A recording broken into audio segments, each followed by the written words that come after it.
Startup కంపెనీలు అనేటటువంటిది పెట్టేవాళ్లే కాదు, సాధారణంగా వ్యాపారాలు పెట్టేవాళ్ళు కూడా ఒక ఏరియాలో మార్కెట్ ఏంటి, దేనికి జనం ఎక్కువ ఎక్స్పెక్ట్ చేస్తున్నారు, అక్కడ దొరక్క అవతలకి ఏ ప్రోడక్ట్ కోసం వెళ్తున్నారో చూసుకుని అవి అందుబాటులో తీసుకురావాలి. కానీ ఈ మధ్యకాలంలో అప్పు దొరికిందనినో, డబ్బులు ఉన్నాయనినో, ఆస్తులు అమ్మినో వ్యాపారం పెడుతున్నారు.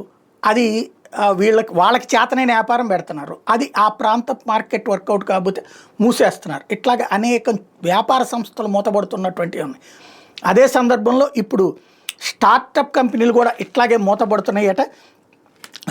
వెర్ఫే ఇన్నోవేషన్, జోష్, డైలీ హంట్ సంస్థల మాతృ సంస్థ ఏడాది మేలో 350 మంది ఉద్యోగులను తొలగించింది. ప్రధానంగా ఏఐలో పెట్టుబడి పెట్టుతున్నట్టు ఆటోమేషన్ వైపు అడుగులు వేస్తున్నట్టు కంపెనీ ప్రకటించింది.